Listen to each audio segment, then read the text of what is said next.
Leo awoke with a strange sensation. His arms tingled, his fingers twitched, and to his horror, his right hand rose into the air on its own. He tried to pull it back, but it wouldn't obey.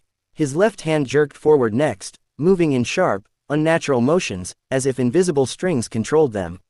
Panic surged through him. He tried to get up, but his legs locked in place. His body tilted forward, and against his will, he began to march, toward the window. The dim glow of the street lamp outside flickered as if something unnatural pulsed in the air. A cold whisper echoed in his ears. "You are mine to control now." Leo's breath caught in his throat. He spun around, again, not by choice, and saw her. A tiny figure hovered in the corner of his room, barely the size of his palm. She wasn't the delicate, twinkling kind of fairy from bedtime stories. Her wings were jagged, dark veins pulsing through them. Her silver hair floated as if carried by an unseen breeze, and in her hands, she clutched shimmering golden threads. They were attached to him.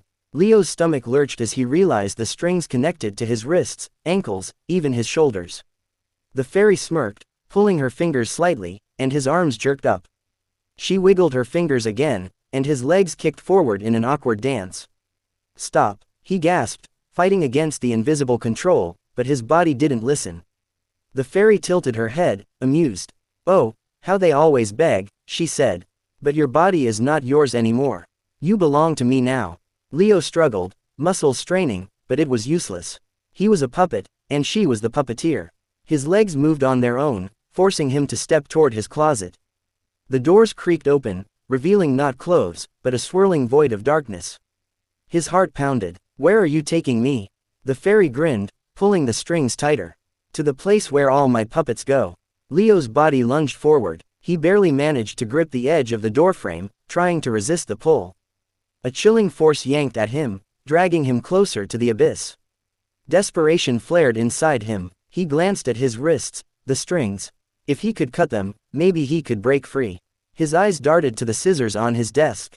Summoning every ounce of willpower, he forced his fingers to stretch toward them. The fairy narrowed her eyes. "Oh no, you don't." With a flick of her wrist, the golden strings tightened like a noose. Leo gasped as his hands snapped away from the scissors.